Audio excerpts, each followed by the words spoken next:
네, 저는 오늘 이 본문의 말씀을 가지고 속단하지 않는 믿음이라는 제목으로 함께 은혜를 나누도록 하겠습니다. 우리 사랑하는 성도님들, 우리가 몇 가지만 가지고 이 몇 가지만을 확인을 해서 성급하게 결론을 내는 것을 성급한 일반화의 오류라고 말합니다. 예를 들어서 신사의 나라인 영국에 가서 제가 사람들을 만났는데 불친절한 사람 한두를 만난 거예요. 그리고선 그게 제 머릿속에 각인이 돼서 영국 사람들 뭐 젠틀하다 그러더니 죄다 불친절하더라. 영국 사람들은 다 불친절하더라. 이렇게 말하는 격인 거죠. 그런데 우리나라 사람들은 다른 어떠한 오류들보다 이 성급한 일반화의 오류에 잘 빠집니다. 왜일까요? 아무래도 우리나라는 뭐가 있죠? 빨리빨리 문화가 있기 때문에 이런 오류에 쉽게 빠지는 것 같습니다. 그래서 우리가 자주 하는 말이 있어요. 하나를 보면 열을 한다. 그죠? 그래서 결론도 빨리 내리는 거예요. 뭔가 조금 애매해서 뭔가 조금 더 확인하고 이런 거를 해보려고 하면은 똥인지 된장인지 이거 찍어 먹어봐야 아냐? 딱 보면 몰라? 딱 보면 알지. 이 말 우리 되게 많이 하잖아요. 그죠? 제가 많이 쓰는 말이기도 합니다. 네. 근데 이 초대교회에서도 이와 비슷한 실수를 한 사람들이 있었어요. 너무나 성급한 나머지 믿음마저 잊어버린 사람들이 있습니다. 이 시대를 보면 헤롯이 야고보를 죽이고 베드로도 죽이려고 지금 감옥에 가두어 놓았습니다. 교인들은 무서워서 마가의 집에 모여서 베드로를 위해 기도하고 있었습니다. 그런데 기도하면서도 베드로가 구원될 것을 믿지 않았던 것 같아요. 제가 본문은 다 읽지는 않았지만 이 내용 다 아시잖아요. 그죠? 베드로가 기적적으로 탈옥이라고 해야 될지는 모르겠지만 탈옥을 해서 돌아왔다고 알리는 여종에게 네가 미쳤다라고 말을 합니다. 급한 마음에 하나님 앞에 우리가 기도하기는 했지만 하나님의 능력을 믿지 못했던 것이지요. 우리도 스스로의 신앙이 있다고 말하면서 이럴 때가 너무나도 많이 있습니다. 기도는 하지만 응답될 것을 믿지 않습니다. 하나님의 일하심을 기다리지 못하고 안 될 것을 미리 판단해서 우리가 무엇을 하죠? 내가 계획을 세우고 내 방식을 먼저 행하지요. 그러나 마가복음 11장 24절은 우리에게 말씀합니다. 그러므로 내가 너희에게 말하노니 무엇이든지 기도하고 구하는 것은 받은 줄로 믿으라.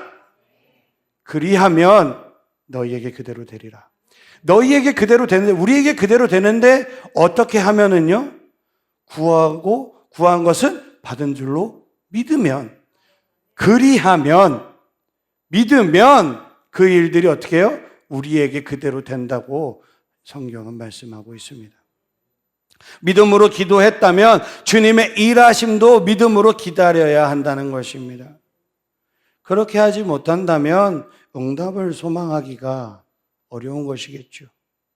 그렇다면 어떻게 해야 성급하게 결론을 내리지 않고 우리가 온전히 주님만을 바라볼 수 있을까요? 첫 번째, 편안함이 있어야 합니다. 매사에 우리가 평안해야 급해지지 않고 실수를 줄일 수 있는 거죠. 제가 청년 때 수련회를 하는데 외부 강사님을 모시러 간 적이 있습니다. 근데 그 목사님을 만났는데 시간이 조금 촉박했어요. 조금 촉박을 해가지고 이제 어떻게 할까 고민하고 있는데 목사님이 저에게 아주 놀라운 요청을 하나 하시더라고요. 제가 이제 청년부 회장이니까 회장님 서둘지 말고 빨리 가세요라고 저한테 이야기를 하더라고요. 근데 저는 일단 반사적으로 예 알겠습니다 목사님 그러고서 이제 곰곰이 생각을 하는데 서둘지 말고 빨리 가라. 많이 머릿속이 복잡해지는 거죠. 제가 정말 모순된 말을 진짜 재미삼아 장난삼아서 제가 많이 하거든요. 모순된 말을. 근데 서둘지 말라와 빨리 가라. 이것도 엄청난 모순이 있는 말이잖아요. 서둘지 말라는 것은 운전을 급하게 하지 말라는 뜻이고 또 빨리 가라는 것은 말 그대로 빨리 가자는 뜻인데 이 동시에 모순된 요청을 내가 장난치다가 내가 받으니까 봉 쪼오는 거. 이거 빨리 가야 되는 건가? 아니면 그냥 천천히 가도 되는 건가? 아니, 목사님이니까 뭐 조금 늦어도 뭐 상관없겠지? 뭐 그런 것 같기도 했어요. 주저하고 망설이는데, 그런데 얼마 지나지 않아서 제가 바로 그 서둘지 않고 빨리 가는 방법이 무엇인지를 캐치하게 됩니다.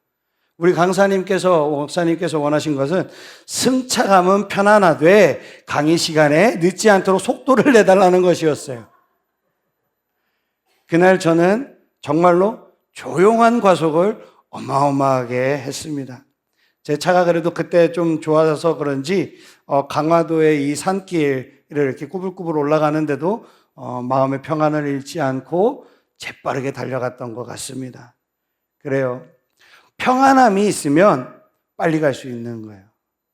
서둘면 급해지고 실수를 저지르게 되지만 평안함이 있으면 빨리 해도 실수가 없는 법입니다. 그런 의미에서 감옥에서 풀려난 베드로의 이야기의 진수는 바로 평안인 것입니다. 베드로는 감옥에 갇혀서 당장 내일 죽을지도 모르는 상황에서도 평안함을 누렸습니다. 만약에 제가 베드로의 입장이었다면, 당장 내일 사형당할 상황에 놓여 있었다면 작은 소리, 옆에서 뭐 하나 부스럭거리는 소리에도 화들짝하고 놀랐을 것입니다. 잠은 뭐 꿈도 꾸지 못했을 것 같아요. 야고보는 이미 죽었고 나는 감옥에 있다라는 이 사실, 이거 하나만으로도 성급하게 뭘 생각할 수 있죠? 나는 이제 죽었구나. 이렇게 결론을 내리고선 벌벌벌벌 떨면서 저라면은 충분히 하나님을 원망했을 것 같아요. 그런데 우리 베드로 큰형님은 역시나 달랐습니다. 베드로가 두려워하거나 벌벌 떨었다는 이야기는 성경 어디를 찾아봐도 없습니다. 오히려 천하태평했죠. 늘어지게 잠을 자고 있었습니다. 오죽했으면 천사가 어떻게 깨우죠? 옆구리를 발로 차죠. 있나 임마. 지금 네가 자고 있을 정도야. 이 정도로 잠이 들었습니다.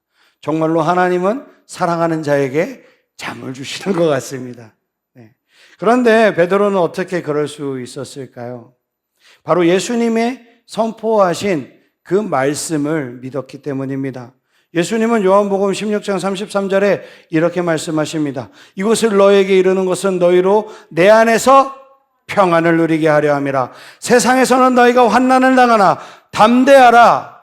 내가 세상을 이겼노라. 아멘. 이 말씀은 비록 환난 가운데 있더라도 주님이 세상을 이기셨다라는 사실을 잊지 말고 뭐 하라고요? 평안하라는 말씀입니다. 그렇다면 승리한다라는 아주 강력한 선포의 말씀인 거죠. 우리는 환난 중에도 평안을 누리고 승리하는 사람인 줄 믿습니다. 우리는 성급하게 결론을 내리고 낙심하지 말아야 하는 거예요. 사업이 조금 어렵다고, 자녀들이 속 좀 썩인다고, 내 건강이 조금 안 좋아졌다고 지레 겁먹고 이상한 결론을 내려서는 안 된다는 것입니다. 우리의 인생에 환난은 언제나 있습니다. 그렇다고 우리의 인생이 끝나나요? 환난 한두 번 몰아친다고 우리의 인생이 끝났으면 이 자리에 앉아있을 분들은 아마 아무도 없을 것입니다. 우리의 마지막은 패배가 아닌 예수님이 이루어 놓으신 승리인 줄 믿습니다. 그래서 절대로 속단하면 안 되는 거예요. 속단은 불순종이기 때문입니다. 사울 왕이 사무엘 선지자를 기다리지 못하고 급한 마음에 본인이 무엇을 드리죠? 제사를 드려버립니다. 그 하나의 그 단 한 번의 불순종으로 사울의 시대가 끝나버려요. 조금만 평안한 마음으로 우리가 기다렸다면 순종에 성공하고 전쟁에서도 승리했을 텐데 그 조급함 때문에 가문 자체가 무너져 내려버린 것입니다. 그래서 유명한 기독교 저술가 리처드 포스터는 조급함은 마귀적인 것이 아니라 마귀 자체라고 말합니다. 조급함이 마귀 자체라니 놀랍지 않습니까? 그러나 조급함이 만드는 이 악마적인 결론을 생각을 해본다면 정말로 조급함은 마귀 자체입니다. 조급하게 결론 내린 것 또한 명백한 불신앙인 거죠. 왜죠? 하나님의 계획을 무시하는 처사이기 때문에 그렇습니다. 그러므로 아무리 급하더라도 속단하지 말고 하나님의 계획을 믿으시기를 주님의 이름으로 축복합니다. 하나님이 주시는 기회는 늘 있음을 믿으시는 저와 사랑하는 성도님들이 되시기를 주님의 이름으로 축복합니다. 이어령 교수님이 초등학생들을 위해 쓴 우물에 빠진 당나귀라는 글이 있습니다. 뭐 아시는 분들도 많이 있겠지만요. 이런 이야기. 어느 날 당나귀가 마른 우물, 물이 없는 마른 우물에 빠졌습니다. 근데 이제 우물이니까 아무래도 이제 조금 깊겠죠. 그래서 당나귀는 나갈 방법이 없어서 죽겠구나라고 생각을 했습니다. 그 당나귀의 주인도 우물에서 당나귀를 꺼낼 방법도 없고 어차피 당나귀도 좀 많이 늙었고 우물도 말랐고 이참에 그냥 우물을 덮어버려야겠다라고 생각을 합니다. 주인이 동네 사람들을 불러 모아서 우물에 흙을 덮어서 메우기 시작합니다. 그런데 당나귀는 놀라거나 낙심하지 않고 그냥 제자리를 계속 걷습니다. 제자리 걸음을 하는 거예요. 어떻게 되었을까요, 이 당나귀는? 그렇죠. 주인이 이제 당나귀가 완전히 묻혀서 죽었겠거니 하고서 내려다보니까 당나귀가 쏟아지는 그 흙을 몸에서 털어내면서 발로 흙을 계속해서 다지고 있는 거죠. 그러면서 점점 올라오는 것입니다. 결국 당나귀는 스스로 그 우물에서 빠져나올 수 있었어요. 우물에 빠져 생매장될 분이 위기에 처했던 당나귀가 평안히 죽음의 위기를 극복하고 살아남은 것입니다. 그래서 성급하게 결론을 내리지 않고 기도 응답을 경험해 볼 두 번째 방법은 우리의 믿음의 결단이라는 거예요. 요즘 선물을 사면 포장 벗기기가 여간 힘든 일이 아닙니다. 어제 이제 어버이날, 이제 내일이 어버이날이잖아요. 그래서 이제 저희는 이제 어제 쉬면서 부모님 댁에 방문을 했습니다. 그래서 이제 조그만한 이제 비누 카네이션 뭐 이런 거 좀 사가지고 갔어요. 근데 포장을 어찌나 꼼꼼히 해놨는지 한참을 벗기고 뭐 찢고 뭐하고 그리고 또 모양도 따로 내야 돼요. 그냥 또 모양도 내고 뭐 꽂고 막 이제 이렇게 했는데 한참이나 애를 먹었습니다. 물론 제가 한 게 아니고, 저 앞에 계신 분 누군가가 했는데, 처음에 이제 장모님 집에 갔을 때 이렇게 좀 애먹고 또 이제 그 다음에 이제 우리 집에 가니까 이제 바로 그 자리에서 푹 뜯어갖고서 이렇게 축 꽂아갖고서 하더라고요. 근데 그 선물이 내 것이라면 포장을 벗기는 일도 누구 일이죠? 내 일인 거예요. 하나님이 기도 응답이라는 선물을 내게 주셨다면 그 선물을 여는 것도 누구 몫이요? 내 몫이라는 것입니다. 하나님이 광야의 길을 내셨다면 그 길을 걸어가야 되는 것은 바로 나입니다. 그런데 우리는 종종 사망의 길이 열려도 그 길을 걸으려조차 하지 않습니다. 왜죠? 우리 머릿속에 사막이라는 그 고정관념이 있기 때문에 그렇습니다. 그 고정관념에 사로잡혀서 하나님께서 베푸실 그 기적을 기대하지 않기 때문에 그런 거예요. 사막을 걸을 때 맞이하게 될 그런 일들을 우리는 뭐하죠? 미리 예측하고 성급히 결론을 내리는 거죠. 하나님께서 아무리 사막에 길을 내셨어도 그곳은 사막이니까 물도 없을 거야. 그럼 뭐해? 나는 죽고 말 텐데. 아니면은 뭐 열사병 나서 내가 죽어버리겠지. 하면서 죽음이라는 결론을 우리가 미리 내버리는 거예요. 그러나 사막에 길을 내주신 그 하나님이 우리가 그 길을 걸어갈 때 우리가 그냥 죽게 내버려 두시겠습니까? 그러니 기도하고 믿었다면 우리가 성급하게 결론을 내리면 안 되는 것입니다. 우리 다시 본문으로 조금 돌아와서 베드로가 천사의 도움으로 기적적으로 타락에 성공했습니다. 그렇다고 모든 위험이 사라진 것은 아니었어요. 로마 군인이 쫓아올지도 모르는 그런 상황에 놓여 있었습니다. 만약에 이 상황을 우리 영화라고 한번 생각해 본다면 아주 지금 심장이 쫄깃쫄깃한 그런 상황을 우리가 보고 있는 거예요. 주인공이 기적적으로 안전한 우리 본부로 돌아왔습니다. 쫓아오는 사람이 있는지 없는지 막 좌우를 살피고 문을 두드립니다. 여보시오, 여보시오. 나 피터요. 아모, 계란말이, 계란말이. 문 여시오. 그랬더니 안쪽에서 이 얘기가 들려요. 누구세요? 납니다, 피터. 나 피터 요원이요. 그런데 문은 열리지 않고 안에서 여러 사람이 다투는 소리가 들립니다. 부대장님, 피터 요원이 무사히 돌아온 것 같습니다. 그랬더니 부대장이 이렇게 이야기해요. 야, 뭔 소리야. 그 친구가 어떻게 와? 야, 벌써 죽었어도 지금 12번도 더 죽고 남았을 시간이구만. 어떻게? 아니요, 진짜라니까요. 정말로 왔다니까. 내가 들었다니까요. 이 사람이 미쳤나? 이미 죽었다니까. 야, 너는 가서 네 일이나 해. 열심히 해. 이러니 영화를 보고 있는 우리의 마음이 어때요? 답답하죠. 막 고구마 먹은 것만큼. 예? 바로 앞에 있는데도 못 찾는. 근데 바로 이 상황이 지금 이 사도행전에 기록되어 있는 상황이라는 거죠. 베드로가 드디어 돌아왔습니다. 이 로데라고 하는 여자아이가 놀라서 베드로가 대문 앞에 와 있다고 사람들에게 알렸습니다. 그때 예수님의 제자들과 교회의 리더들은 베드로를 구해달라고 기도하고 있었던 중입니다. 그런데도 여자아이에게 뭐라 그러죠? 네가 미쳤구나. 베드로가 어떻게 온단 말이냐 하고 그 여자아이를 꾸짖습니다. 그런데 이 여자애도 지지 않아요. 예, 다시 한번 베드로가 돌아왔다고 이야기합니다. 참말이여라. 베드로 형님이 돌아왔단께요. 그러자 어른들은 야, 네가 잘못 들은 거요. 그건 베드로가 아니라 천사였을 거야. 이렇게 부정하는 거죠. 거기에 있는 사람 그 누구도 베드로가 왔다는 사실을 믿음으로 받아들이지 않았습니다.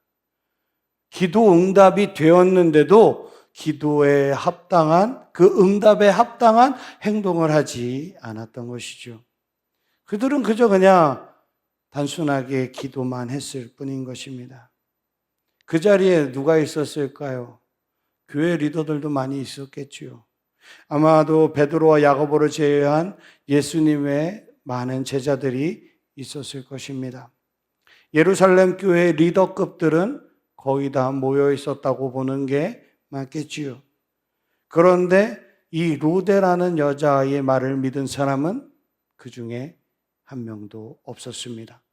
베드로가 문 앞에 서 있는데도 초대교회의 지도자들은 기도 응답을 믿지 않았습니다. 왜일까요? 왜 그랬을까요? 이 성급한 일반화의 오류처럼 하나님의 응답보다는 이 사람들의 자신들의 성급한 결론을 믿었기 때문입니다. 베드로가 죽었을 것이라고 이미 결론 내버린 거죠. 만약 그들이 베드로가 풀려나기를 간절히 기도하고 그 기도의 응답을 확신했다면 베드로가 지금 대문 밖에 서서 있다는 그 로데의 말을 듣고 일제히 할렐루야라고 외쳤을 것입니다. 그러나 그런 반응은 전혀 없고 오히려 믿음으로 반응한 이 로데라는 여자아이를 나무랬죠. 사도행전은 누가 기록했나요? 누가가 기록했습니다. 누가는 헬라인의 의사로서 아주 꼼꼼한 사람입니다. 누가는 이 성경을 기록할 때 비교적으로 정확한 상황과 이름을 기록하는 사람입니다. 그러나 이 베드로 탈옥 사건에서만은 두루뭉실하게 그림을 그려요. 이 일이 얼마나 창피했으면, 물론 제 생각입니다. 얼마나 창피했으면 그 자리에 있었을 법한 그 교회 리더들의 이름을 기록에 남기지 않습니다. 자기들의 기도 응답으로 천사가 등장해서 베드로를 구출시키는 이런 기적이 일어났음에도 불구하고 그 사람들의 이름은 기록되어 있지 않습니다. 오직 로데, 이 여자아이의 이름만 기록되어 있습니다. 마치 그날 기도회에서 간절히 기도하고 응답을 온전히 믿었던 사람은 이 로데의 한 명이었던 것처럼 만들어 놓았어요. 아마도 어른들은 모두 창피했을 것입니다. 그런데 우리도 이런 실수를 종종 하죠. 성급하게 결론을 내리거나 인간적인 결론을 내놓고 기도한다면 이런 황당한 사건은 언제든지 일어날 수 있는 것입니다. 그래서 우리는 미리 결론을 내리지 말고 기도했다면 기도 응답을 끝까지 믿어야 할 줄 믿습니다. 어느 아프리카 선교사가 겪었던 일 마지막으로 한 이야기만 더 들려드리고 말씀을 마치도록 하겠습니다. 어느 아프리카 선교사에게 원주민 아주머니가 찾아와서 기도를 부탁했습니다. 아들이 말라리아에 걸려가지고 아주 고열내어 고통받고 있으니까 하나님이 고쳐주시거나 아니면 얼음을 얻을 수 있도록 기도해 달라는 것이었습니다. 선교사는 황당해서 기도는 하겠지만 얼음은 구할 수 없다고 말했습니다. 실제로 날이 너무 더워서 얼음을 어디서 구해올 방법이 없었던 거죠. 그러자 그 아주머니가 물었습니다. 얼마 전에 하나님은 살아계시고 기도에는 불가능이 없다고 설교하셨으면서 왜 말을 바꾸십니까? 따져 묻는 거죠. 난감해진 선교사는 하는 수 없이 그녀가 요청한 대로 얼음을 구할 수 있게 해달라고 기도했습니다. 그런데 놀랍게도 그 더운 날씨에 하늘에서 우박이 떨어지기 시작했습니다. 그 덕분에 아들의 열이 내려갈 수 있었어요. 선교사는 상식에 근거한 믿음을 보여주었지만 아들을 절대로 포기할 수 없었던 엄마는 지레 포기하지 않고 기도 응답을 끝까지 믿었던 것입니다. 그렇습니다. 사랑하는 자녀를 포기할 수 없기에 기도 응답도 포기하지 못하는 거예요. 사랑하는 성도님들, 주님이 십자가의 죽음으로써 저와 사랑하는 성도님들을 구원하셨기에 주님은 우리를 포기하지 않으십니다. 우리는 그렇게 사랑받는 존재입니다. 그렇기 때문에 하나님은 절대로 저와 사랑하는 성도님들을 포기하지 않으십니다.